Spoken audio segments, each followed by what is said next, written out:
Hello and welcome to EduMate.tv. I'm Chetan Sharma.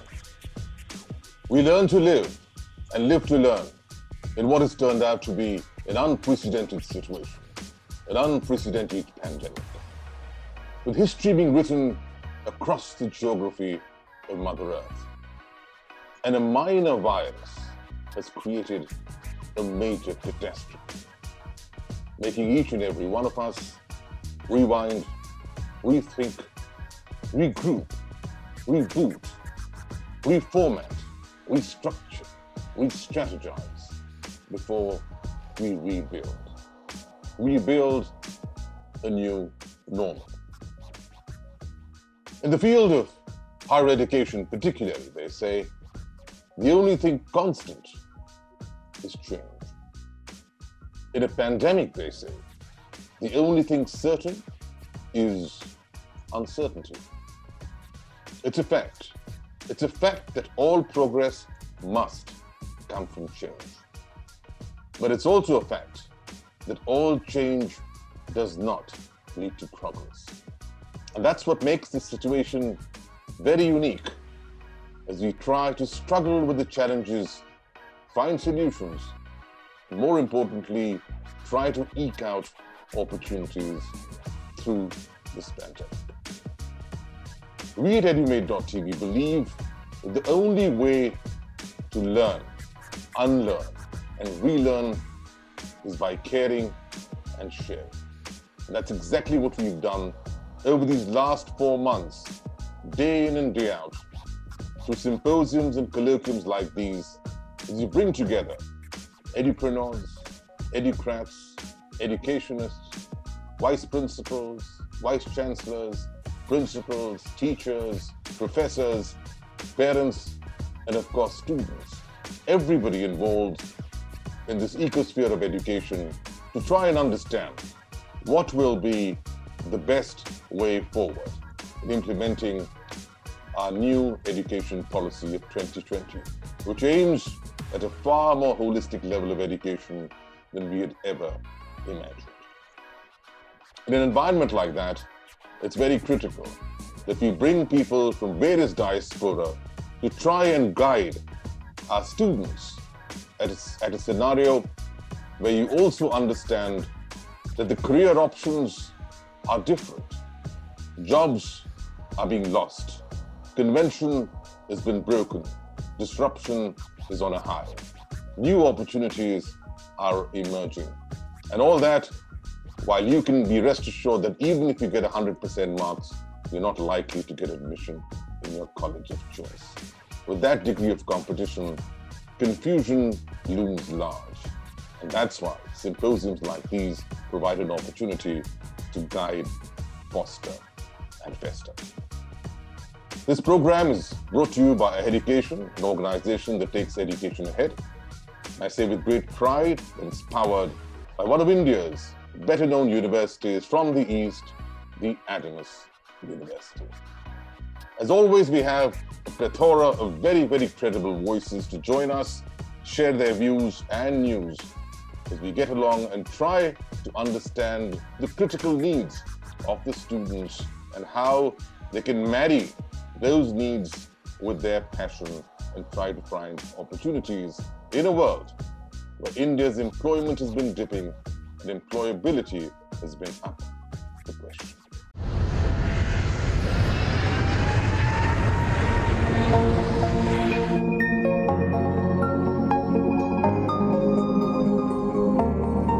Hey, welcome to Adamas.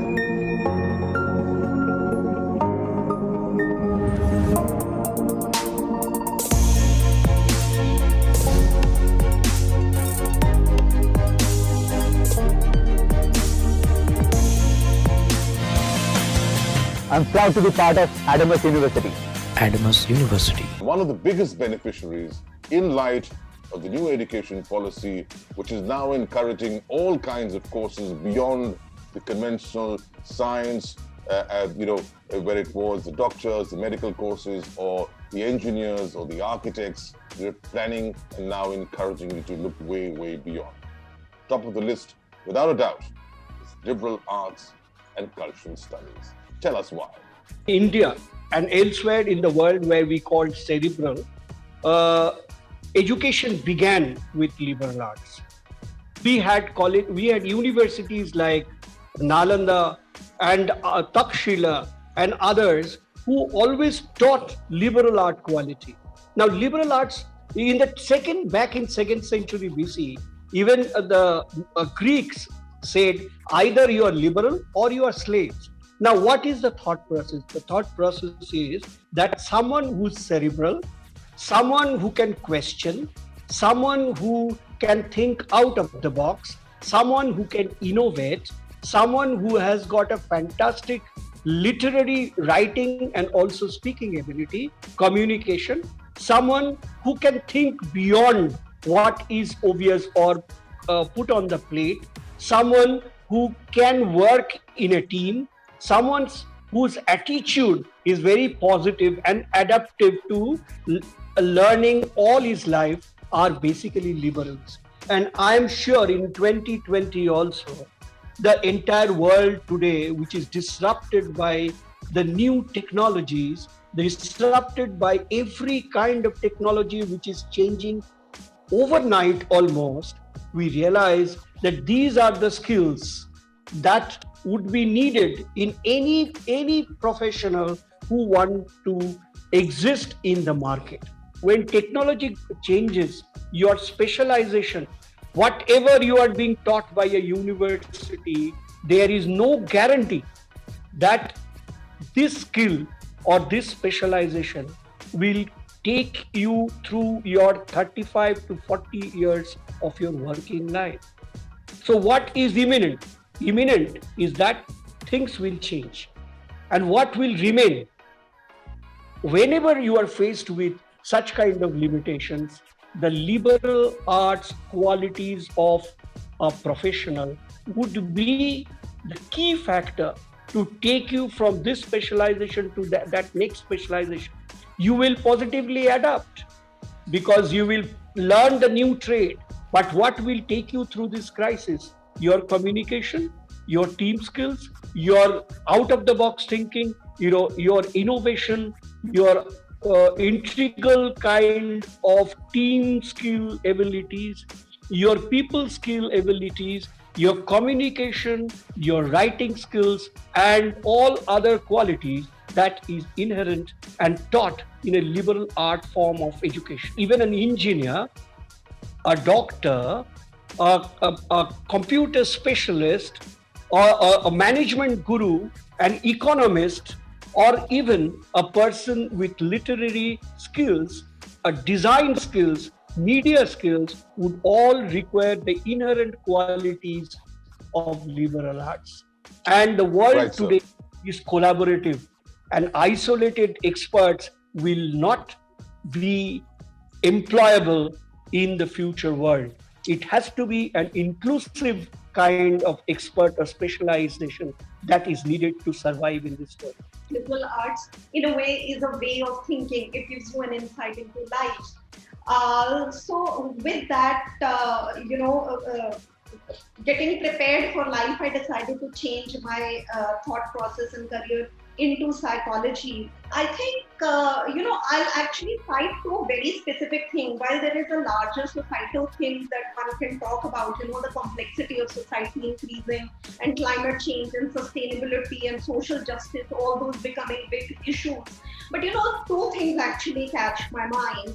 One is, I know a lot of people in marketing who are sitting at very senior positions, and they have gone into something called design thinking. They have gone ahead and re-educated themselves. One of the things that design thinking teaches us is how to be innovative. So I think innovation and excellence, these are the two things. If we can stick to, the liberal arts is a great combination that we can build it with, and we can actually go ahead and solve any problem, because what liberal arts would do is give us a way of thinking. It gives us an insight into life. It tells us critical thinking. It tells us about adaptability. So then it gives us, just opens out a whole host of career paths that one can choose from in any field, whether that's journalism or marketing or therapy, psychology, anything really. liberal arts has its own aura, it is a field in itself, and history is part of it, and social sciences and all. Two, three things are very important here. First is, as you also said, the NEP, the new education policy has expanded the horizons of these subjects, no doubt. Even before NEP, there are things like interdisciplinarity, they are very important, and subjects like history, more so sociology. So these subjects, they take from each other. They give each other. So they have that broader, sense of delivering to the student the notions which expand their horizons further when they go out, when they do graduation, they go out for other opportunity, they look for other things. In history, typically, coming back to history per se, typically you have the teaching, you have the research, you have the IAS, these are the areas where people are attracted to and they come. But now, more recently, in the liberal arts, as a subject which also has other, avenues opening up, you have the heritage studies, you have cultural studies, you have design, you have, a whole lot of archaeological fields opening up. It's becoming so adventurous. There is archival, there is museum studies, you name any. Then there are these startups you can go for, and this knowledge is required. I'm telling you, most of us know all this, but this knowledge has got so much promise hidden in it. As you said also, our past, that has a promise in it. And that knowledge, that hidden knowledge, each student, when they take it in, when they learn those subjects, when they go out to PG or, they look up for jobs, it has a major promise. I've seen myself, when students, the alumni, they come back, ma'am, I'm into police, and I'm into, I've got a event management startup coming up, I have this. So I feel, but I didn't think, that is what I meant while I taught you history. I think the most important thing is today, in the situation that we are in the pandemic, is honing your skills. How do I hone my skills? What are you good at? Are you good at writing? Are you good at reading? Hone those skills. Work with languages. And most important is communication, because that is used in every facet of life today. Whatever the job may be, wherever you may be working, if you can hone your communication skills, you will be growing in leaps and bounds in whatever area you are. And when I say communication, whether it's public speaking, whether it's writing, whether it's even using life skills. Today, they say that in the education field of engineering, they are going to bring in the subject of life skills and emotional intelligence. Because when you work with artificial intelligence, how are you going to make that robot or that artificial intelligence innovation gadget work with the emotional intelligence? How are you going to do that? Unless you understand it well, you are able to imbibe those life skills. Will you as an engineer be able to put that skill into motion, into work in artificial intelligence? So it's really interesting. But what I feel really is, if you work with your talent, with your skills, it can take you places, be it television, be it radio, be it in PR, be it in advertising. So if you're able to create content, if you're able to ideate, creativity is another thinking aspect which is going to hold really fast tomorrow, especially when it comes to thinking of new ideas, of how you're going to implement it and putting it into action is so important. So I've actually grown with my own way of thinking and saying, okay, what next? Where can I put my skill to use? If I'm good at communication, where can I use it? Is it in teaching? Is it in speaking on the radio? Or is it presenting on television? Work with those skills and you can get into any area of your choice. So if you want to get into journalism, if you want to get into public relations, politics, linguistics, writing, publishing, social work, psychology, management, all of these skills are available in the liberal arts. So whether it's been in radio, whether it's been in television, or even creating literature programs of reading and writing and putting those skills into in effective modes of where it makes sense and gives value to the person who's on the other side. So whoever your audience is, make sure that you are giving back some value to that audience with your skills. Everybody has highlighted here why communications are important. I think communications are important because that's the only way you connect. So even if you're doing a medical research, even if you're developing a vaccine, even if you want to sort of tell people to take care of hygiene, you still have to make sure that the message lands the way it needs to land.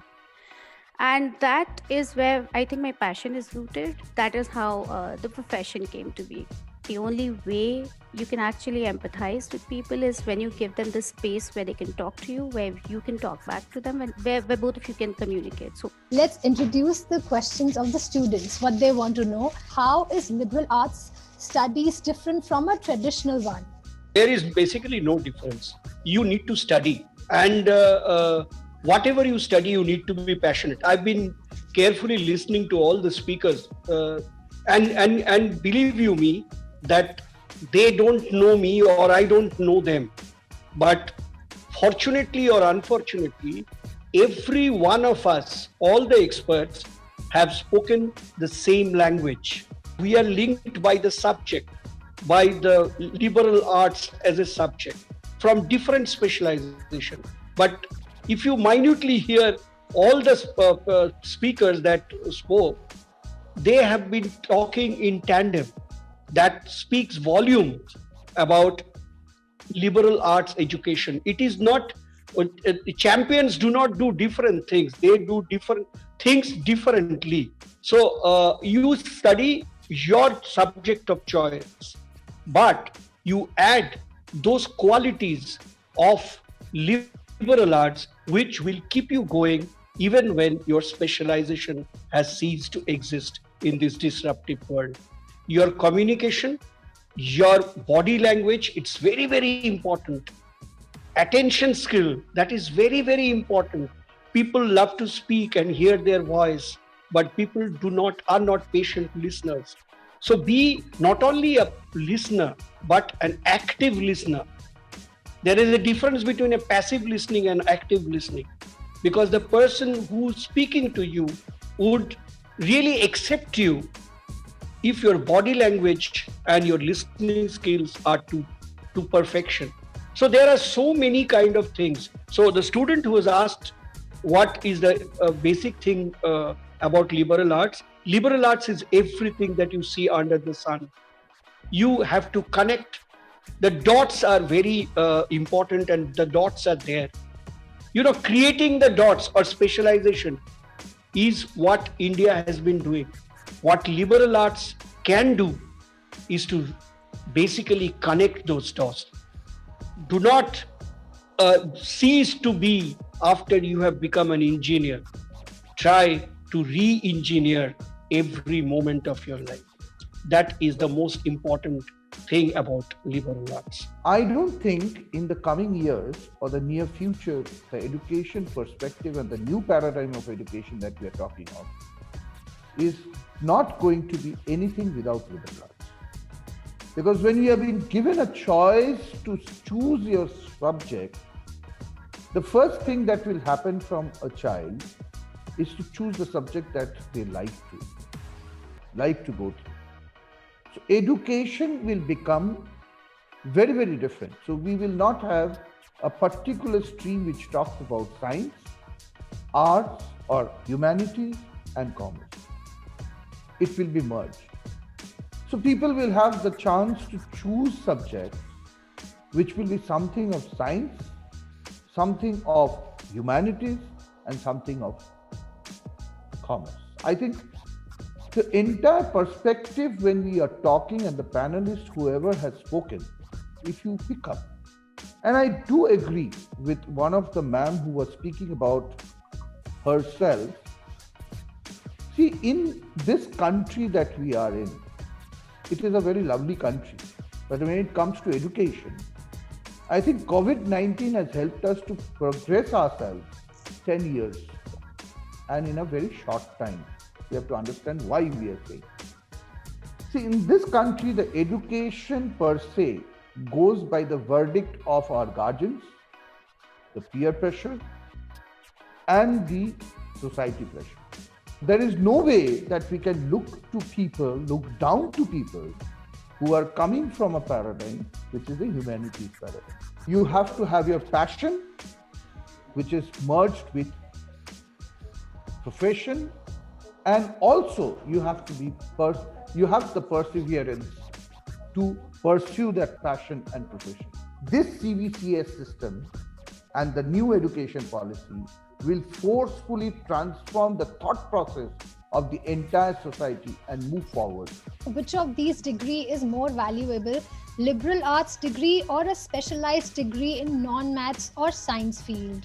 Liberal arts is an integral part of every specialization. Every university worth its salt now in India and abroad are offering majors and minors. If you are passionate about playing the piano, with your specialization in engineering, computer science, management or medicine, you can always take the minor subjects which are close to your heart.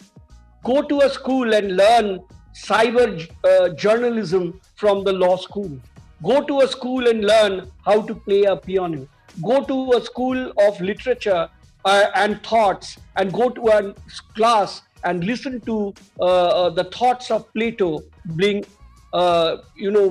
clarified by eminent teachers. Walk into the management school and learn what is the new thing that is coming into digital marketing.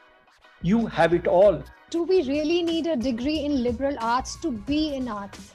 I feel that just an art subject is not going to get you where you want to be. You have to think, where is it that you want to go?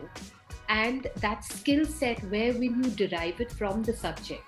Liberal arts actually gives you that flexibility to choose even a science subject along with the, let's say you could take up mathematics, you could take up music, and you could take up literature.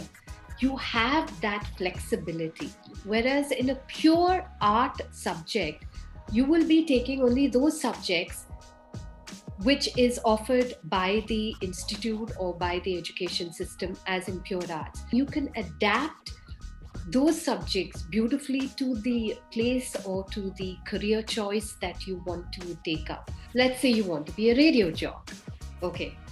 But there aren't enough positions as a radio jock available. Don't give up. Take up a job in radio. It could be production, it could be writing, it could be producing, it could be even in the marketing team. Learn on the job, because when you are in that career, you will be exposed to the other parts of the job availabilities in that career, and you can learn. And who knows, tomorrow you might just get that chance of becoming a radio job because the positions available in that career hold that you've started out in. How relevant a degree in liberal art is in the post-COVID world? How relevant the degree is, as relevant as life is. Our ways of working have changed. We no longer sit in offices and work. So that basically means that a lot of jobs will become redundant. A lot of, technical jobs will become automated. So that also means that a lot of openings will come in the areas where you provide emotional support, say psychology, or where you provide morals and values of education, or say coaching, because people will be dealing with a lot of issues that have not existed in the past. Similarly, you look at say environment and sustainability, but you will need to keep in mind that you will have to take into account the factors of cultural heritage. You will have to take into account the factors of there are populations who are local to an area and they behave a certain way, they live a certain way, they have a lifestyle, and you can't just disrupt and take their lands from them. So there'll be the activistic jobs, there'll be a lot of NGO segment, I think, that will take up, especially in the areas of mental health. And I think a lot of those kind of jobs will come up. They will need you to communicate, they will need you to empathize, they will need you to work on your presentation skills, on the softer skills, what we've been calling soft skills all these while. And Right. they will become like quite critical. So if I were a student and I were to choose a job, I would probably take up artistic subjects as my majors, and I would take up something like a stats or a mathematics to evaluate, to help me with the quantitative aspect of things. In the era of artificial intelligence, how relevant liberal art is? You can do anything to be an artist. The first example is that of Leonardo da Vinci. He did everything, and we have so many such examples. They didn't do liberal art and they landed up being good artists. His history is replete with such examples. You can take up these case studies and get inspired by doing that. Second point I wanted to make is that this current scenario with the new policies coming in and the new syllabi revision, revampings, and systems of I have been through this for almost more than 30 years. I saw the annual mode, I saw the semester mode, I saw the FYUP, it is the CBCS, and within them changes, so this whole thing keeps on changing. But then there's one constant which makes you choose your subject, drives you through this. The CBCS is good that way. It makes you carry credits, it makes you choose different subjects, like the GE, generic elective, is there, which makes you choose. For a history student, I'm seeing they do the maths, they take up computer in a big way. So in the long run, when such multiple faculties student has an opportunity to develop, it takes them towards choosing some new things like artificial intelligence. If you see, on the other hand, if you are a scientist, why don't you take up one of these art things, music, or in order to understand how this car, how this Tesla runs without a driver. I mean, does it recognize your pitch? What does it do? Do you have to have music? It's not that how practical things are. It develops your faculties. Under liberal art, which particular sector is going to boom post-COVID? Economy moves towards abbreviation, which is HEATS. It's a very famous term which Chetan only has coined it once upon a time, where we talked about healthcare, we talked about engineering or education, we talked about agriculture, we talked about technology, and we talked about sustainability. Now, when it comes to sustainability, I think this is where liberal arts is going to play a major role. And sustainability will be able to connect the other four pillars that we are talking of when economic is concerned. Talking about the liberal arts per se, I think everyone in that segment is going to flourish, because this will open up something which is the entrepreneurship as well. A child, when they come up, they need to look at two facets of life: the professional life and the passionate life. There is nothing called pre-COVID and post-COVID. COVID is going to be there with us. It's a long-lasting thing. So we have to be very, very clear that this area of education, when we are talking of liberal arts, and I would request every individual sitting in this forum and hearing us, liberal arts is not humanities, for heaven's sake. We need to come out of this. Arts does not mean humanities, especially when we are talking of liberal arts. Liberal word itself explains the meaning of it. If you go to the dictionary, you will understand the coverage.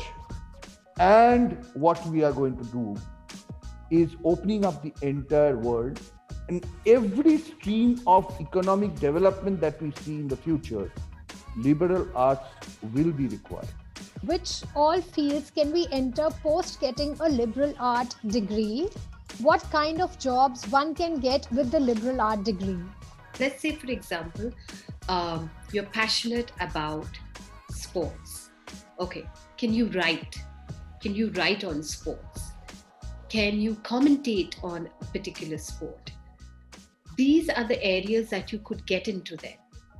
You could get into television, you could get into radio, you could get into magazines, you could get into newspapers, you could get into programs which are created on sports, you can get into podcasting, you can get into online web writing on sports, speaking about sports. So that's all the areas that you could get as a job. Keeping in mind your passion area, you have to start mind mapping those areas of where you can put your skill set to use. We understand that our society is not deconditioned enough to look at liberal arts as a viable career option, and that's why these questions keep coming as to what are the jobs going to be like and what are the industries going to be like.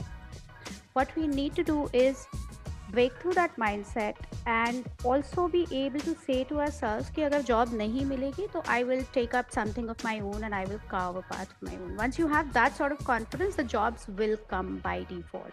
I have a lot of options which will boil down to communication. If you can express well through any medium, you will have a job.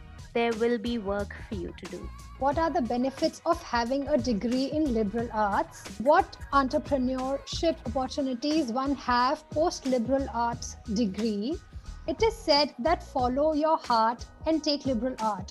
But will that pay bills? Is a liberal art education relevant in today's economy? It's where your heart takes you, you do that. And again, your heart keeps working on that day in, day out, 24 hours a week. And then it'll land you in a job which connects your, so this is basically the call of your heart. You land up in a job which will tie up these loose threads, which you think, oh, I've taken why did I take up pol science? Why did I do this? I should have done MBA. I should have done. I mean, when your heart takes you there, what all you have learned till now, whatever subject, forget about liberal arts. You do science, and then finally you land up in design. So that takes you there. It's your call which takes you there. So don't hesitate in, hesitate in even deciding what I want to do. Don't tie up subjects with jobs. That's what I feel. That's what I've seen, happening. Let me tell you, whatever you learn will be beneficial in the future. Whatever you learn, it will come into some use. If you take history and you went and joined event management, somewhere that history learning will come into your event management.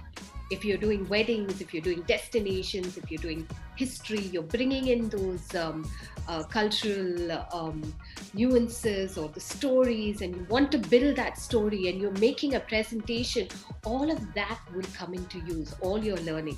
So never ever think that whatever you've learned in liberal arts is not going to help you. Paying the bills, it's all up to you, the way you work with your skill and the knowledge that you have. You will get the job that you're looking for. If you've taken liberal arts, it will come into use anywhere, whether you get into marketing, whether you get into branding, or if you're onto the content writing team, or you are working with clients and you have to come up with ideas.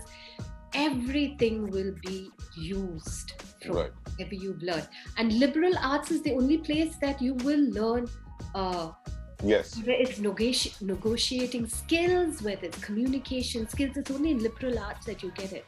You will not get it in a pure science subject. Understand that your life is going to be another 60 years from now. So what you do today may not be what manifests 50 years from now. What you do today may not be the same place, and you don't want to be in the same place 30 years from now.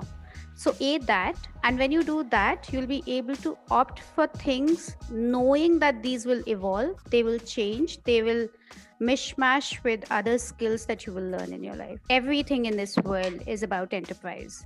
even going and finding a job means you have to put in your CV, you have to sell yourself in the interview, and then you find a job. So it's all entrepreneurial at the end of the day. Education is never a waste, but education without a heart to it is always a waste.